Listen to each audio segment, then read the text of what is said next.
हम मजबूती के साथ ही पैदा होते हैं, परंतु हम अपने आप को कमज़ोर क्यों बना बैठते हैं? ऐसा क्या हो जाता है कि हम कमज़ोर हो जाते हैं? और गहरी बात क्या है? गहरी बात यह है कि कमजोरियां हैं ही नहीं। कमज़ोर तो तुम तब होगे जब कमजोरियां होंगी। कमजोरी का अपने आप में कोई अस्तित्व नहीं है। जैसे तुम सपना तो देखो, परंतु सपना क्या होता है? सपना नहीं होता, बस तुमने वो सोचा होता है। वैसे ही कमजोरियां नहीं होती। There is no existence of weaknesses. कमजोरियों का अस्तित्व नहीं है। कमजोरियां हैं ही नहीं, फिर कमजोर कैसे हो जाता है कोई भी? कमजोरियों का क्रिएशन कैसे हुआ? देखो, आदमी कभी कमजोरी लेकर पैदा नहीं होता। बहुत से लोग कहते हैं ना कि बालक तो पैदा ही होता है बंधन में। बालक जो होता है उसको सहारों की आवश्यकता होती है, लेकिन उसको सहारों की आवश्यकता नहीं है, तुम सहारा देते हो उसको मरने से का कोई डर नहीं है। लेकिन प्रकृति ने व्यवस्था, संतुलन बैठाया है कि बालक को पालने के लिए कोई होना चाहिए। बालक ने तो तुमसे नहीं कहा, बालक को तुमने पैदा किया तो तुम पाल रहे हो, लेकिन बालक ने तो तुमसे नहीं कहा कि तुम उसको पकड़ो, वो रो रहा है, जो भी हो रहा है। लेकिन एक बात गौर से समझ लो, बच्चा मर भी जाए ना तो भी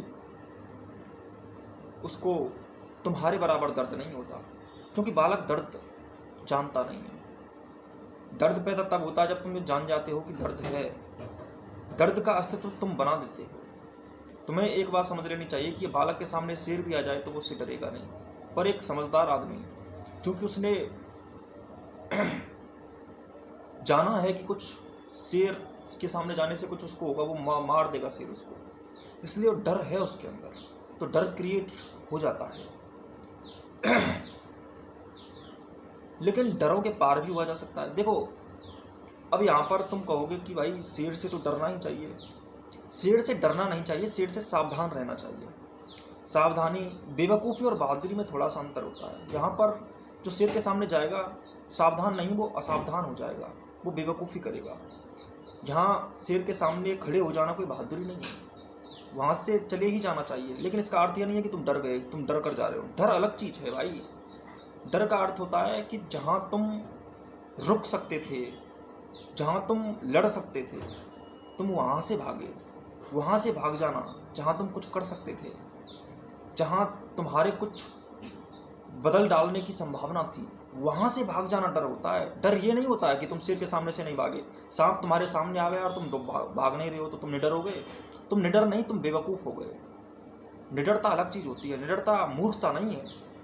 निडरता, निर्भीकता एक अलग परिभाषा से चलती है, और ये सिचुएशनल होती है और ये ताज़ा होती है। कई बार उन लोगों को भी हम डरते देखते हैं जो लॉन्ग टर्म में कहते हैं कि हम नहीं डरे। बहुत लोग कहते हैं कि हम नहीं डरे, लेकिन वो डरे ही हुए हैं। बहुत लोग कहते हैं हमने तो बहुत बड़े बड़े काम किए हैं। देखा, हम उस जगह पे भी नहीं डरे। हमसे जब किसी ने कहा कि देखो 2 मंजिल की बिल्डिंग से छलांग मारनी है, छलांग हमने मारी है, लेकिन डरे नहीं। लेकिन वहाँ संभलना जरूरी है। मंजिल से कूदना कोई बहादुरी नहीं है, बेवकूफ़ी है। बेवकूफ़ियों से तो दूर भागी जाओ, ये आवश्यक है। इसलिए एक बात गौर से समझ लो कि मैं जो कहना चाहता हूँ वो बात यह है कि हम कमज़ोर नहीं पैदा होते। कमज़ोरी होती नहीं है तो कोई कमज़ोर पैदा कैसे हो सकता है? फिर क्या होता है ऐसा कि एक मजबूत आदमी कमज़ोर हो जाता है? क्या होता है ऐसा? ऐसा होता है एक आधार जो होता ही नहीं है। देखो, 2 बेस होते हैं, एक तो होती है रियलिटी, एक होता है मिथ, एक होता है सच, एक होता है झूठ। सच तो है, सच है, इसलिए उसका तो अस्तित्व है। झूठ का अस्तित्व नहीं है। अब हम कहते हैं कि एक होता है सच, एक होता है झूठ। मैंने जैसे कहा कि एक होता है सच, एक होता है झूठ। सच में झूठ होता ही नहीं है। ये एक हमारे समझने की प्रक्रिया में गलती हुई है। तुमने झूठ बोला, अरे कोई झूठ बोल सकता कैसे है जब झूठ होता ही नहीं है? झूठ कोई बोल कैसे सकता है जब झूठ होता ही नहीं है? पहली बात तो बोलना ही झूठ है, क्योंकि बोलने से क्या कौन बोल पाया है? ना बोलने से कोई बोला है। बात समझ में नहीं आएगी। चलो इस टॉपिक को और गहराई से बाद में समझेंगे, लेकिन इतना समझ लो कि हम कहते हैं क्रोध, उसका अस्तित्व है नहीं है, तुम वाइब्रेट हो जाते हो अपने आप में। क्रोध कोई चीज़ थोड़ी है भाई, ऐसा थोड़ी है कि जो क्रोध है वो है इसलिए वो किसी को भी आ सकता है, नहीं, बहुत लोगों को नहीं आ सकता। अगर क्रोध होता तो वो किसी को भी आ सकता था, लेकिन बहुत लोग ऐसे हैं जिनको क्रोध नहीं आता। एक वक्त के बाद मनुष्य इस ऊंचाई पर पहुंच सकता है कि उसको क्रोध ना आए। काम देखो, क्रोध जो होता है ना, ये एक ऊर्जा होती है जो वीरता में परिवर्तित हो जाती है। क्रोध नहीं रहता, फिर क्रोध समाप्त हो जाता है उस जगह पर जाकर के। वाइब्रेशन एक है, कंपन एक है, एनर्जी एक है। एनर्जियां हैं, लेकिन उनके नाम जो क्रोध वगैरह दिए गए हैं, there is no existence of anger, नहीं है। लेकिन फिर आता कैसे है? क्योंकि अब तुम्हारी वो दुनिया शुरू होती है जो नहीं है। अब नहीं वाली दुनिया कौन सी है? अब देखो, गौर से सुनना मेरी बात है कि एक आधार मन है। मन, हम अपने आप को जिस जगह पे रख देते हैं ना, हम वो ही हो जाते हैं। हमारे नज़र के नज़ारे हैं सच में। एक बगीचा एक इंसान को जैसे नज़र आता है, वो दूसरे इंसान को नज़र नहीं आता। बगीचे के सामने अगर तुम पेंटर को ले जाओगे तो वो ये देखेगा कि कौन कौन से रंग हैं, फीका हरा कौन सा है, हरे रंग, काले रंग को देखेगा, लाल रंग को देखेगा, पीले रंग को देखेगा, सफ़ेद रंग को देखेगा, रंगों की वैरायटीज़ देखेगा कि किस जगह पर कौन सी पेंटिंग में कौन सा रंग प्रयुक्त हो सकता है, और रंगों पर उसकी नज़र जाएगी। आप एक जूलॉजिस्ट को उसी गार्डन में ले जाइए, जूलॉजिस्ट जो पादप विज्ञानी है वो ये देखेगा कि किस किस वैरायटी के पौधे हैं, उनके वैज्ञानिक नाम क्या हैं, इस पौधे की मूल उत्पत्ति कहाँ से, किस देश से हुई है, वो ये सब देखेगा। एक माली को ले जाइए, माली क्या देखेगा? माली ये देखेगा कि कौन सा पेड़ सूख रहा है, कौन सा पेड़ ठीक ठाक वृद्धि कर रहा है, किस पेड़ को पानी की आवश्यकता है, किस पेड़ को पानी की आवश्यकता नहीं है, किसको खाद की आवश्यकता है, किसको खाद की आवश्यकता नहीं है। माली ये सब देखेगा। आप एक नॉर्मल आदमी को ले जाइए, वो कुछ भी देख सकता है, वो देखेगा जो उसकी मान्यता है। तो माली अपने नज़ारे में ही, अपनी नज़र में ही सूखे स्वस्थ पौधों को लेकर जाता है, इसलिए वो उसको वही दिखाई देता है। पेंटर अपनी नज़रों में रंग लेकर जाता है तो उसको रंग दिखाई देते हैं। वैज्ञानिक अपनी नज़रों में विज्ञान के तथ्य लेकर जाते हैं तो उनको वो तथ्यागत रूप से सॉल्व करने की कोशिश करते हैं। जैसी नज़र होती है वैसा नज़ारा हो जाता है। तो वैसे ही प्रकृति संसार नहीं होती है, संसार नज़र का नज़ारा होता है। बहुत से लोग कहते हैं कि the nature rich the world, no. इसी प्रकृति को हर नज़र अलग तरीके से देखती है, और जो नज़र का नज़ारा है दैट्स वर्ल्ड। हर किसी का संसार अलग होता है। चींटी का संसार अलग है, उसके देखने का ढंग अलग है। उसने कभी पेड़ को बड़ी ऊंचाई तक नहीं देखा, लेकिन आदमी ने जितनी ऊंचाई से पेड़ को देखा है चींटी ने नहीं देखा, हाथी ने नहीं देखा, कुत्ते ने नहीं देखा। इसी प्रकृति को देखने के ढंग हर मनुष्य के अलग है। जिस मनुष्य की जैसी ज़िंदगी, जैसी परवरिश, जैसा एनवायरनमेंट उसका रहा है, वो उसी नज़र से किसी भी चीज़ को देखता है, जैसे उसी एंगल से देखता है। तुम भी और ज़्यादातर लोग एक जैसा सोचते हैं, उनकी कंडीशनिंग कर दी गई है, वो स्थिति जन्य हो गए हैं, एस्थेटिक, वो परोक्ष हैं, सापेक्ष नहीं है। ठीक है। तो मन जो होता है ना, ये हमें एज इट इज नहीं देखने देता। अब सुनो, नज़र का मर जाना जीने की वास्तविक दुनिया में प्रवेश का द्वार है। जैसे तुम जी रहे हो, लेकिन जब तुम ये सब नज़रों में मान्यताएं नहीं रखते, माली को चाहिए कि वो पेड़ों को एज इट इज देखे, सूखे नूखे नहीं, कलर को कलर की तरह देखे, सूखे पेड़ को सूखे की तरह, बल हर चीज़ में एक सार तत्व, सारभूतता देखे, जो जैसा है उसको वैसा देखे, as it is, Tathagata. Buddha कहते थे तथागत, तथागत का अर्थ होता है जो चीज़ वैसी है उसको वैसी ही देखना जो जैसी है अपने आप में। तटस्थता, अपने आप को तटस्थ कर लेना, अपनी मान्यताएं ना रखना, तटस्थता से जीना। हम क्या करते हैं कि परंपराएं और हजारों कचरे तो हम अपने अंदर से लेकर किसी चीज़ को देखते हैं तो वो कचरा ही नजर आती है, फिर जैसा देखते हैं वैसा नजर आती है। इंसान को इंसान किस नज़र से देखता है, जैसी नज़र होगी वैसा नज़ारा होगा। बहुत से लोगों को कोई गलत नहीं लगता, बहुत से लोगों को सब गलत लगते हैं, होता है, नज़र का नज़ारा है। किसी को कोई गलत नहीं लगता, कोई सही नहीं लगता, जो लगता है जो है वो लगता है, नज़र का नज़ारा है। That's world. World is not defined by the properties of nature. ये सब आपके सापेक्ष चलता है, ठीक है। सापेक्षता देखो, किसके सापेक्ष? हमने कभी रिलेटिवनेस को पूरी तरह से परखा नहीं है, इसलिए सब होता है। तो सारी कमजोरियां जो पैदा होती है वो कमजोरियां पैदा होती हैं तुम्हारे एज इट इज ना देखने से, तथागत ना देखने से, जो चीज़ जैसी है वैसी उसको ना देखने से। लेकिन तुम तथागत हो कैसे जाओगे? तो पहले अपनी मान्यताओं को एक एक करके हटाओ। जो तुम्हारे पर्दे पड़ गए हैं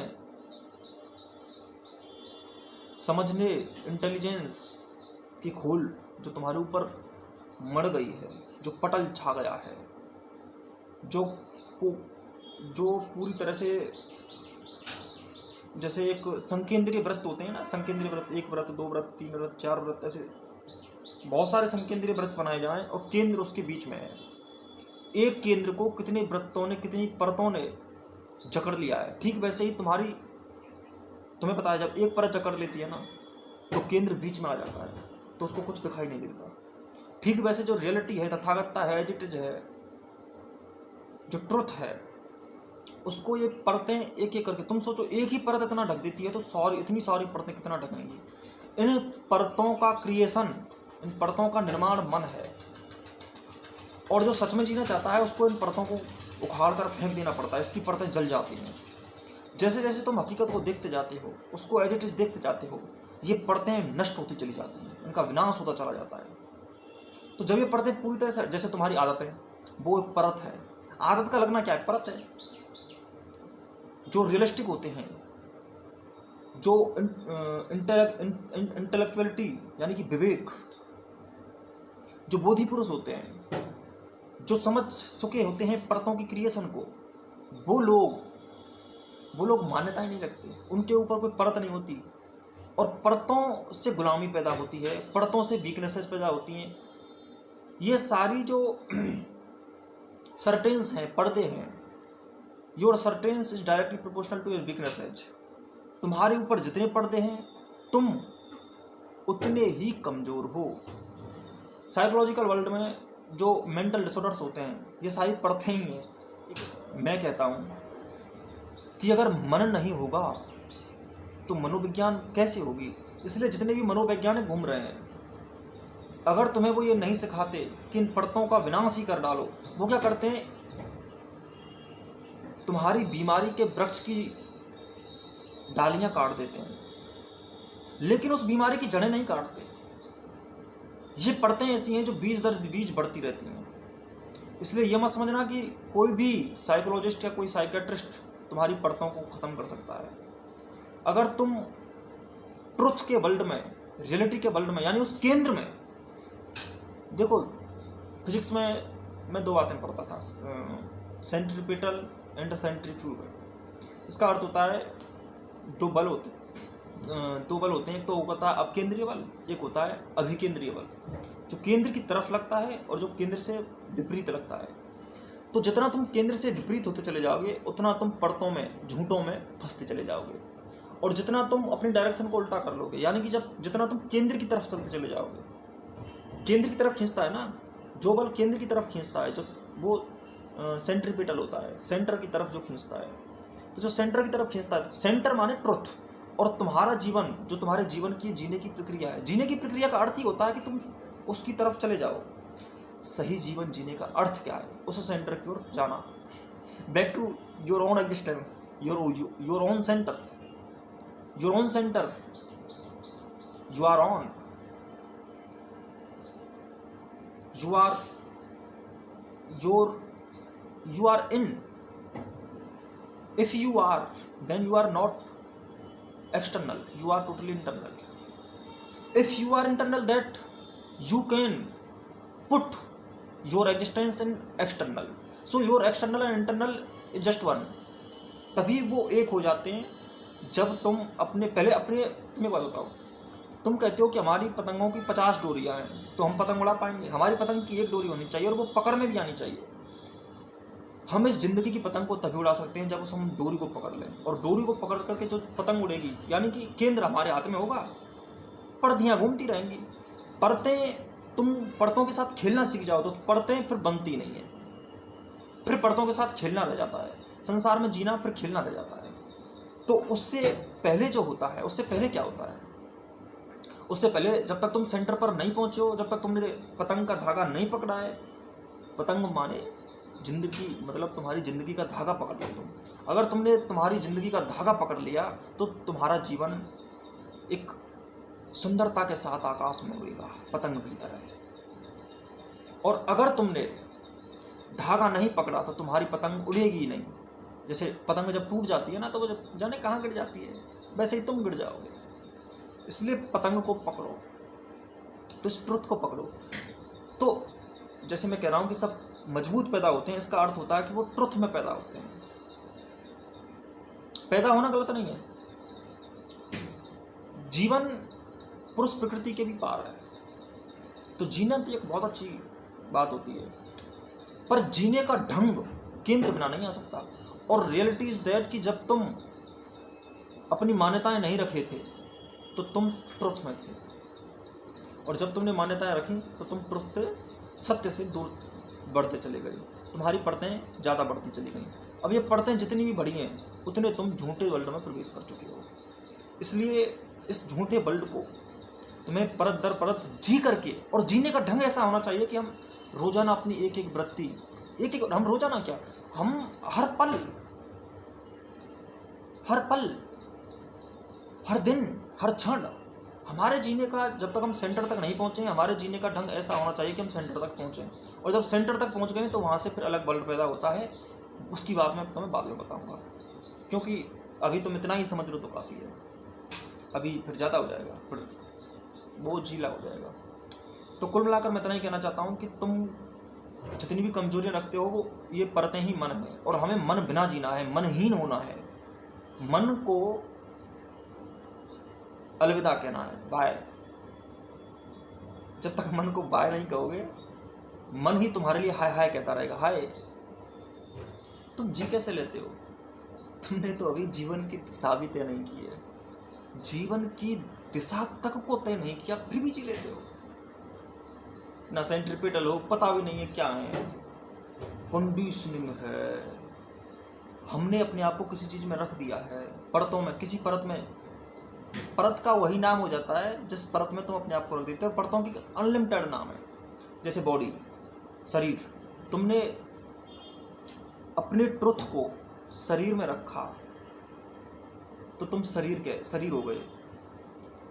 तुमने अपने अस्तित्व को, जैसे तुमने कहा कि शरीर इंपॉर्टेंट है, क्योंकि तुमने अपने आप को शरीर में रख दिया तो तुम अपने आप को शरीर समझने लगे। तुमने अपने आप को ज्ञान में रख दिया। किसी में रख देता है आदमी अपने आप को, बिना रखे नहीं रहता। उसने अपने आप को ज्ञान में रख दिया, वो ज्ञान कहने लगा अपने आप को। किसी ने थोड़ी सी प्रशंसा कर दी, बड़ाई कर दी, प्रशंसनीय कहने लगा अपने आप को, प्रशंसा में ही रख दिया।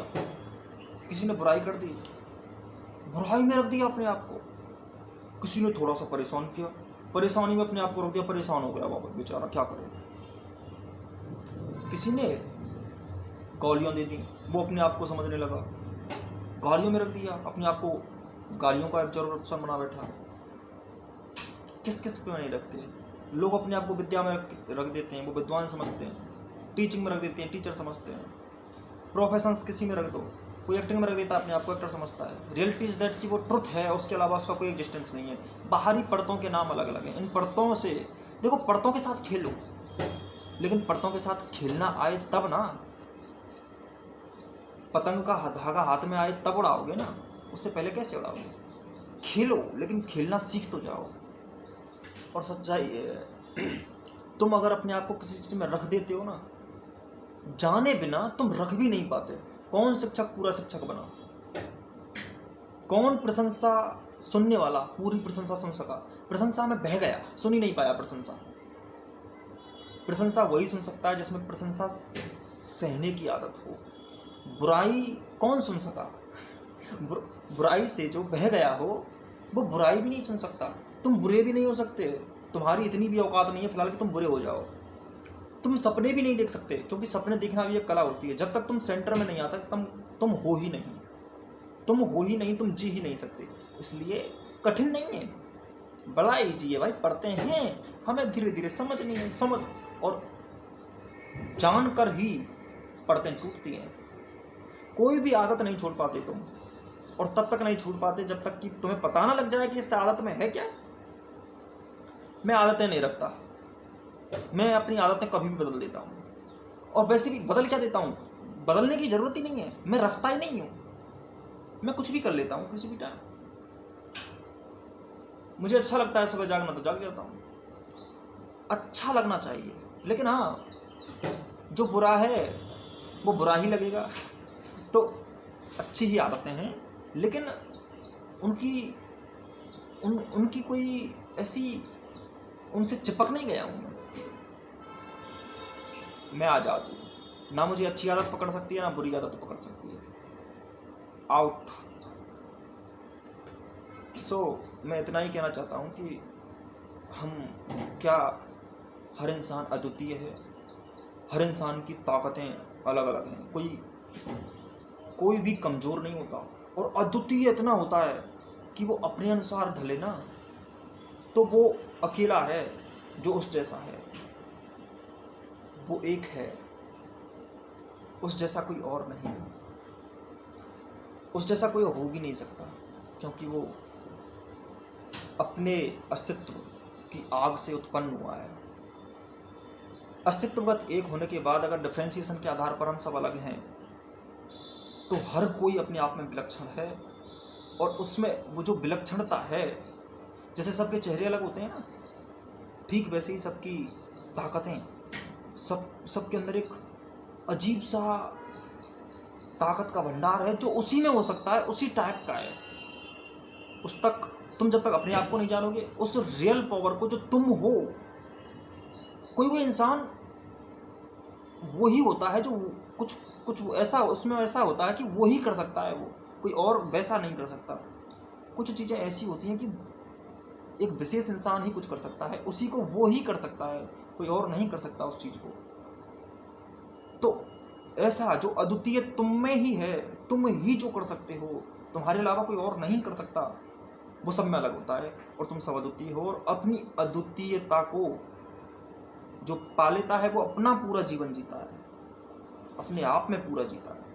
इसलिए हर कोई यहाँ पर एक गहरी सुंदरता के साथ पैदा होता है, गहरे प्रज्ञा प्रतिभा के साथ पैदा होता है। और यही कारण है कि इतने इंसान पैदा होते हैं, और यही कारण है कि सब अलग होते हैं। बगीचा तभी सुंदर लगता है ना जब उसमें अलग अलग तरह के फूल हों। अगर एक ही तरह के फूल हों तो अच्छा नहीं लगता है इतना, अलग अलग तरह के फूल हों तो ज़्यादा अच्छा लगता है। इसलिए हर इंसान के पास एक अलग अद्वितीय आनंद की लहर है।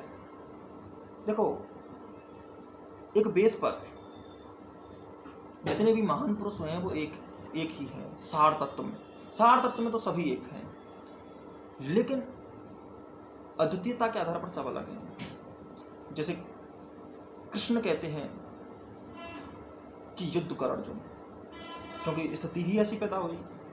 उन्होंने जो ज्ञान दिया वो अलग तरह का है, लेकिन ज्ञान सारभूत तत्व में एक ही होता है। बुद्ध ने युद्ध से बिल्कुल मना कर दिया, युद्ध सामने भी आए तो युद्ध नहीं किए, ठीक है। तो हर कोई अलग तरह से पैदा होता है, अलग टैलेंट होता है। श्रीनिवास रामानुजन में जो है वो हुए। तुम ये मत समझना कि श्रीनिवास रामानुजन तो प्राकृतिक रूप से पैदाइशी ही ताकतवर हुए थे, तुम भी कुछ अलग लेकर हुए हो।